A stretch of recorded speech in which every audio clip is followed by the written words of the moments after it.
এক মহল্লার মধ্যে ছোট্ট একটি ঘর ছিল। ঘরটা ছিল সবার প্রথমে। তো মহল্লার মধ্যে যতগুলা পরিবার ছিল সবাইকে কিন্তু ওদের ঘরের উপর দিয়ে যেতে হতো। তো ওই ঘরের মধ্যে এক পিতার দুই সন্তান ছিল। তো পিতা বৃদ্ধ হয়ে গেছিল। তো পিতা কি করতো, চেয়ার নিয়ে ঘরের দরজায় বসে থাকতো। তো ওই দরজার পাশ দিয়ে তো মহল্লার সবাইকে যেতে হতো। তো যে ব্যক্তি যেত সবাইকে দুইটা করে গালি দিয়ে দিত। যেই যাবে যাক, দুইটা করে গালিয়ে দিত, কারণ এদের জায়গার উপর দিয়ে যেতে হতো।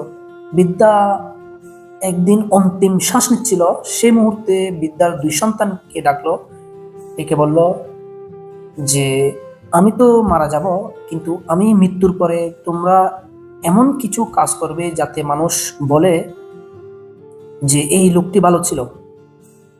তো এই বলে তো পিতা শেষ নিঃশ্বাস ত্যাগ করলো।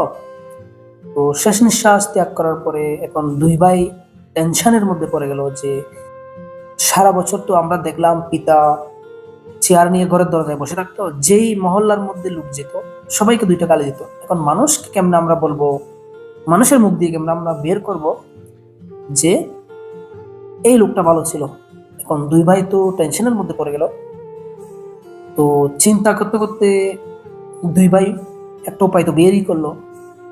তো দুই ভাই কি করলো, পিতা তো একটা চেয়ার নিয়ে বসতো, দুই ভাই দুইটা চেয়ার নিয়ে এবং দুইটা লাঠি নিয়ে বসতো।